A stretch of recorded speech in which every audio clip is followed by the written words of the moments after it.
Hi, it's Colleen again. Welcome to my studio. Thanks for dropping by.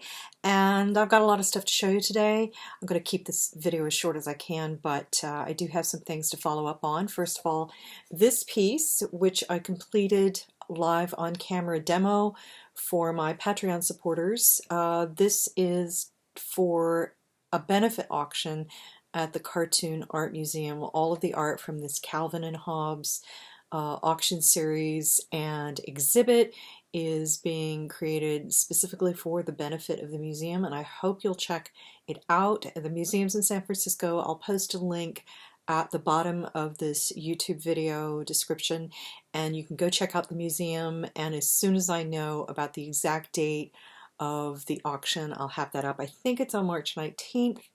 I'll post a link to their eBay site so you can keep an eye out for it. So if you're interested in this piece, it's by me, and I get a chance to talk to you a little bit more about the medium. I went over this with my Patreon supporters, but I want to talk about it with you as well. I used Fusain's liquid charcoal to create this piece. I really, oops, it's upside down. I really love this medium.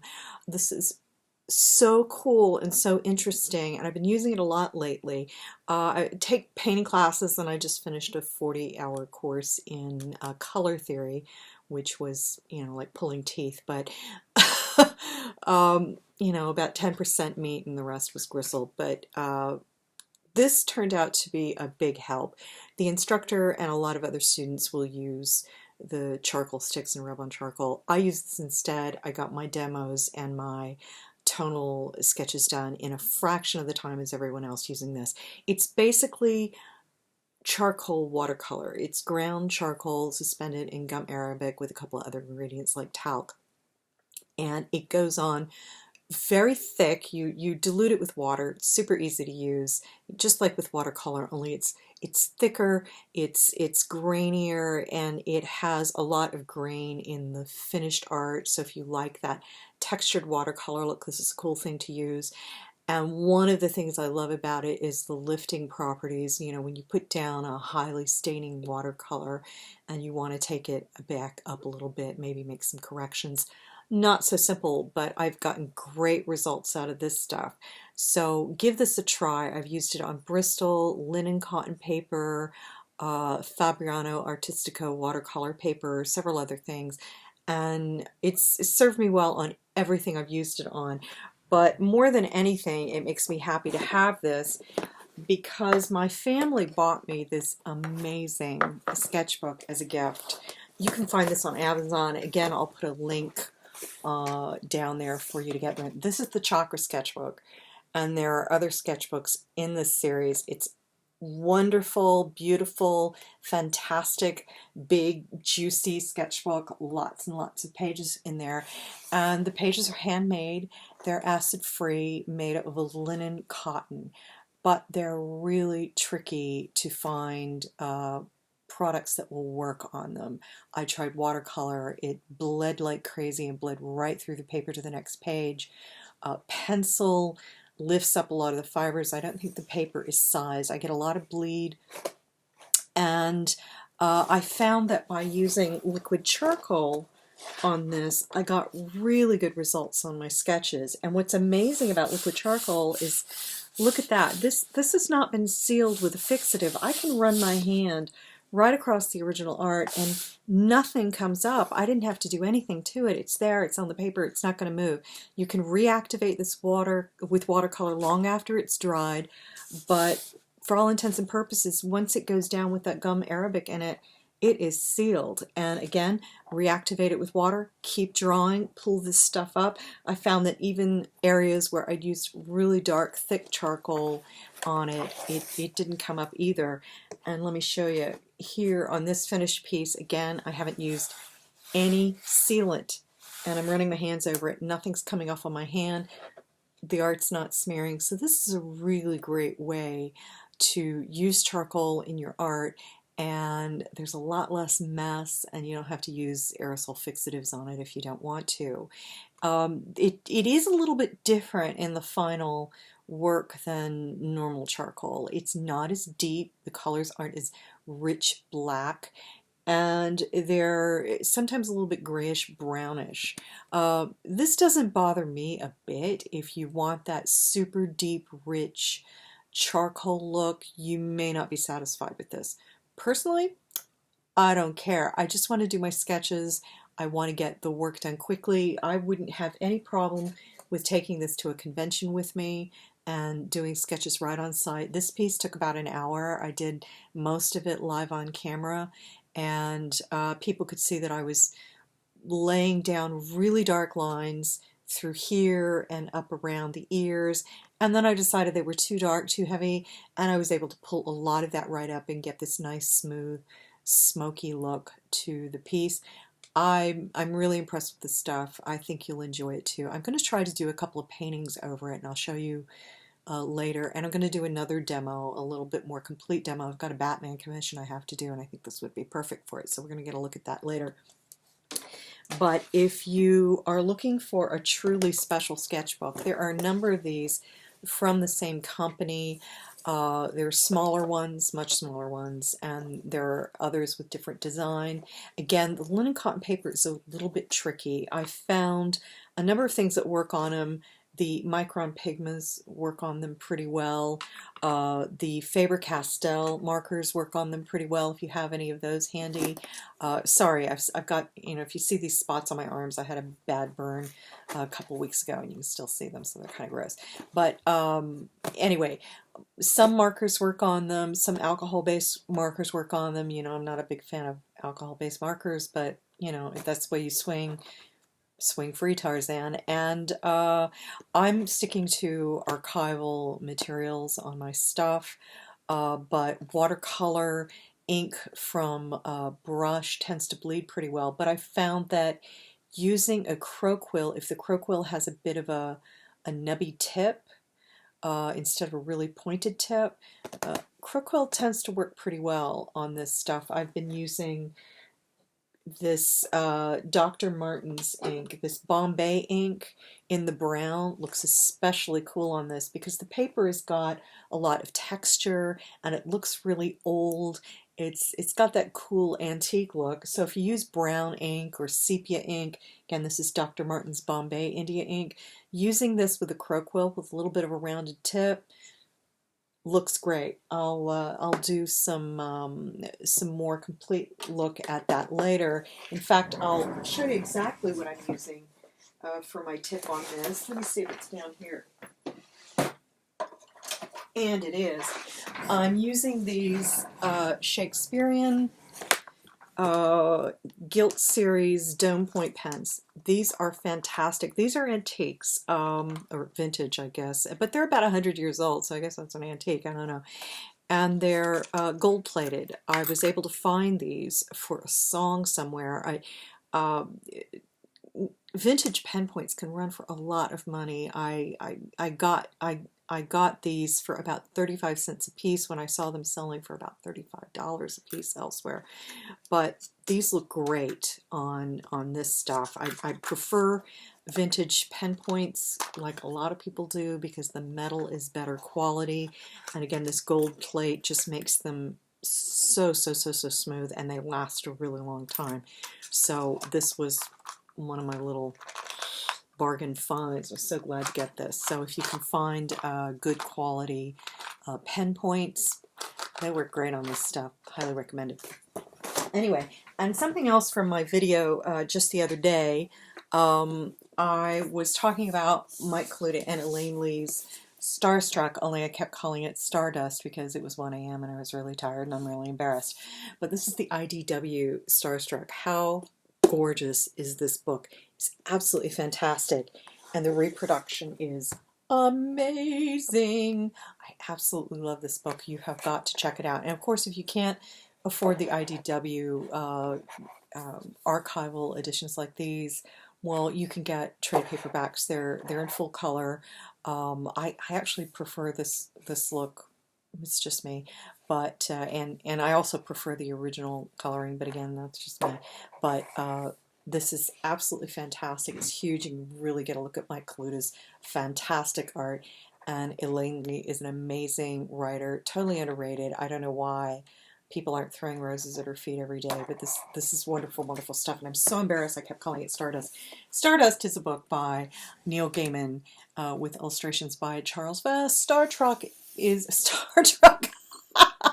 Starstruck is a wonderful book by Elaine Lee and Mike Kaluta, and I can't recommend it enough, and I'm very grateful for Scott Dembier and IDW for sending me this wonderful gift. I'm not recommending it because it's a gift. I'm recommending it because it's wonderful. How gorgeous and glorious is this art? I can't say enough good things about it, so check it out when you can. Okay, let's see. I've got a couple of questions to answer today, and again, I'm going to keep this pretty short, but this is someone who doesn't want to be identified, but thank you for your question, and it is if you're always recommending that people use just a few colors in their art and learn to mix color, why do you have so many paints? That question is a little salty. I like it. Okay, well, true. I do have a lot of paints. True. I do have a huge amount of art supplies. And also true, you don't need a lot of stuff to make art, especially if you're getting started out. A lot of people get intimidated by all the choices that are available. They get overwhelmed. They feel like they have to go out and buy every Copic marker in every color, as if the much cheaper Spectrum Noirs aren't going to do exactly the same. But more importantly, paints are better for me because they're more versatile and I can mix with them. If you have about 20 paint colors, you can get about 350 colors out of your 20 paints. So the question being, if that's the case, why do I have so many? Well, we call those convenience colors. When paints are pre-mixed, we call those convenience colors. And as you can see here, I have a drawer full of Daniel Smith colors, all nicely arranged and everything. And what you see a lot on social media is people flexing their flexing their art supplies and showing off what they have. And you know, that's fine, but it does sort of make a tool into a status symbol, and I try to avoid doing that. When I talk about an art supply that I really like, it's because I really like it and I recommend it for its value as a tool for getting stuff done instead of something that's going to sit in a drawer and you're never going to use it, or you're barely going to use it, or it's going to cost you a lot of money and then you can make all your friends feel badly because you spent all this money and they didn't. Fortunately, this whole issue gives me a chance to talk to you about how to shop for art supplies.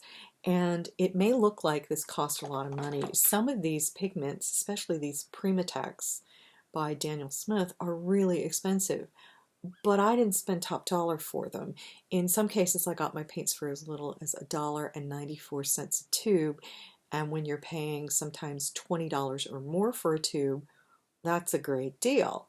So how did I do it? Well, it's simple. It's the same way I got these antique pen points. I scope out eBay. I check out thrift shops. People are always getting rid of art supplies in thrift shops. And out where I live, we have something called a reuse shed. In fact, I got into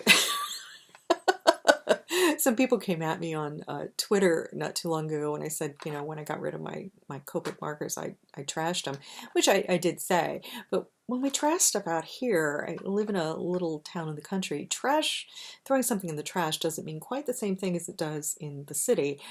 We have a big reuse area where you can just take stuff and leave it. And anybody who wants to pick it can go pick it. And I left a bunch of Copics out there, and 24 hours later they were gone. These Shakespearean pen points, which were retailing elsewhere for $35 a whack, I got for 35 cents each simply by getting them at an estate auction. And these Daniel Smith colors, I was able to get them, instead of buying them one tube at a time, simply waiting for the right auction at the right time. And it took about 4 months of looking, and once a week going in, looking up Daniel Smith lot, and then something came up at a really great price and nobody was bidding against me. I just happened to get it. That doesn't happen all the time, But if you're willing to save your money, save a couple of $100 and buy a huge number of colors all at once for what maybe 10 colors would cost you in the short term at retail, well, why wouldn't you do that? So that's how I've gotten a lot of my art supplies. Also, I have a lot of other art supplies that have come to me from the studios of other artists. I have art supplies in here from John Romita Sr., Frank Kelly Freeze, Nick Carty, Marie Severin. Some of them left them to me when they passed away. Others were given to me by my agent, who was asked to move these things along for other people's estates. And some of them were given to me when these people were alive, and I baked them cookies and made them fudge. Honestly, that's why I have some of the stuff in here that I do. These are older artists that were giving things away or selling them or just, passing them on to other artists because they had a lot of clutter in their space. They wanted to get rid of it.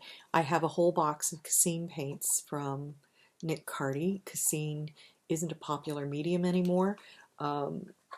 But back in the day, a lot of artists used it for book covers and posters. So I have a box of Cassine paints, but I didn't buy them. So the truth is, you really don't need this much paint. Nobody needs this much paint, but convenience colors are great. And again, some people get really upset when I say convenience art supplies or convenience colors. There's absolutely nothing wrong with convenience. Trust me. If I can buy for $1.94 a convenience color, a color I don't have to mix, and I'm going to get exactly what I want when I open the tube, sure, I'm going to take that. That's a lot easier than mixing. But if I were paying $20 for the same tube, I'm going to mix it. Seriously, but I'm happy to have some of these, and I can't mix some of these colors. These Primatech colors are made from gemstones and semi-precious stones. I can't make these. So if I want a particular color, I'm going to have to go out and buy it by the tube, and I'm cool with that. But I can save a huge amount of money by getting some of these colors in bulk instead of buying them one at a time, and I highly recommend it. I tell people all the time, try eBay, especially with oil paints. Somebody is always getting rid of their art supplies. They buy a bunch of stuff and they lose interest, or they can't paint anymore, or somebody in their family has passed on and they don't know what to do with it. Give that a try, especially if you're just starting out. Just look at what's for sale and go give it a try. And I also pass on art supplies all the time. I give them away on my Patreon. If I've got particular colors that I simply don't use, or particular brands that I really don't like, I'm like, who wants it? And I pick somebody to get it, and I send them a box of art supplies. Every once in a while, I'll get something in here that I won't really use. Like Daniel Smith has a few colors that I won't touch. I like Opera. Opera is a highly fugitive pink. It's really, really beautiful, but I don't want it because I'm not going to use it. It's too fugitive. It's not going to last, and so I get rid of it. But somebody else is going to enjoy painting with it in their sketchbook, and I have a lot. I can share. There's absolutely no reason for me to be greedy and stick onto everything, especially if I'm just not going to use it. So that's why I have lots of art supplies. It's sometimes, if you know how to look, cheaper to buy in bulk instead of picking and choosing one little thing at a time. But if you're just starting out, it might be better just to go and get a little starter kit of paints. Or if you want to take a chance, go to thrift stores, look around on eBay, find somebody selling the whole enchilada, their oil paints and their brushes and their canvases and everything all in a lot, and see if that doesn't work for you. It does take a little time to learn how to use some of this stuff. Color mixing is confusing for a lot of beginners, which is why they often use convenience colors. You don't have to figure out how to mix this stuff. It is not that hard when you get the whole hang of it. It's pretty interesting and fun to learn to mix your own colors and understand color theory and how you can navigate your way through painting just about everything in the world from about 20 colors. But again, if you can, and you've got these convenience colors and you want to use these, we'll go ahead, and you can afford it, and then great. But it's not something you need. So I'm happy to be able to have these, but I didn't spend any more on these than somebody would have spent on a bunch of markers. In fact, I spent less and I get better value because these are almost all of them rated for the highest light fastness, and the colors are amazing and beautiful. Daniel Smith has iridescent colors and colors made from semi-precious stones, and I love these things. The paint itself is rich and creamy, and there's a lot of information at the website about the different properties of the paints, whether or not it's highly staining or transparent, or whether it has a good grain. So I'm cool on these. Again, these, art supplies can be real status symbols these days. I'm all about whether or not it works. And if something doesn't work for me, I get rid of it. And if, I'm sure there are still some people on Twitter who believe that, I gave away, or threw in the trash, that is, $1,000 worth of Copics. But, if my Copics were in good shape and worth $1,000, I would have sold them on eBay like a normal person. But my Copics were like, I don't know, 15 years old at least, and a lot of them were dried out, and I wasn't going to waste the money buying refills. I just took them down to the reuse shed. I shouldn't have said trashed them, though, because people had a conditioner's fit. Whatever. Anyway, convenience colors are great, but mixing colors will help you understand color theory. It will give you a skill you didn't have before. I highly recommend you learn to do it. And there are a lot of books out there on color mixing. You can find them on Amazon. They're super, super easy to understand. And again, if you can take a class on color theory, it wouldn't hurt. I've been a professional for decades now, and I take classes all the time. You never know when you miss something, or you didn't quite understand something as well as you should have, and never hurts to listen to somebody else and learn something. So groovy. Okay, another question is, why is my studio so dark, and do I always wear black? Studio is probably not as dark as it seems. It's just that when I'm working, I like the light to be centered on what I'm working on, so the rest of the world sort of fades away. But also when you're working in oil, which I sometimes do, I've been doing it a lot more lately. I went for years without doing it. But when you're working with paint, the glare from different light sources and the glare from your clothes can actually cause you to see paint differently. It will change your understanding of the color. Ideally, if you're a realist and you need to get colors to be exactly the way they are in nature, you'd have black drapes, and you'd always wear black, and you'd have the one light source, and you'd have a 5,000 lumens light above you, and yada yada yada. I don't go to that extent, but it's true that the if you wear light colors when you're working in color, the color can reflect from your shirt onto the painting and change your perception of the colors you're using. And I think the studio isn't always quite as dark as it seems in photographs, but when I'm shooting a video, or when I'm shooting photographs for the studio, I generally don't use a flash, so it looks darker. And when I'm shooting a video, frankly, there's so much glare from my face, I'm really, really white. Look like a beacon. My entire face just looks pasty, so I tend to stick to a key light, or at least to try to stick to a key light, and bright lights in the background throw off a glare. I think you can see a glare over on this painting over here.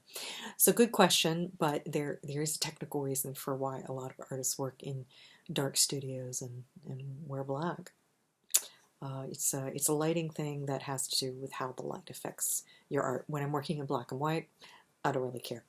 But thanks for your question. That was really good.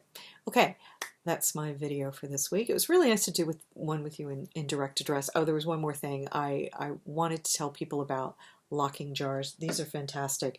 I use this for my water or solvents. If you've got a cat or another pet or children, just sort of like having a pet, locking jars in the studio that keep them out of your water or your solvents. Great safety tip. Again, I'll put a link down at the bottom. Yes, I do get a small kickback if you buy something from one of my Amazon links, but like I said before, it's not enough to make it worth my while to shine you on. This thing really works. I actually got this at a Wegmans and I love it. Many is the time that I have spilled coffee or water on original art or books. I've got so many damages from that in here. But get one of these and it will cut down on your problem. Yay. Okay, anyway, we're right at 30 minutes on this video. Thanks for tuning in. Thanks for your questions, Patreon supporters. Thanks for all your great support, and I'll be posting more in future because I finally figured out how this video thing works. Take care and see you next week.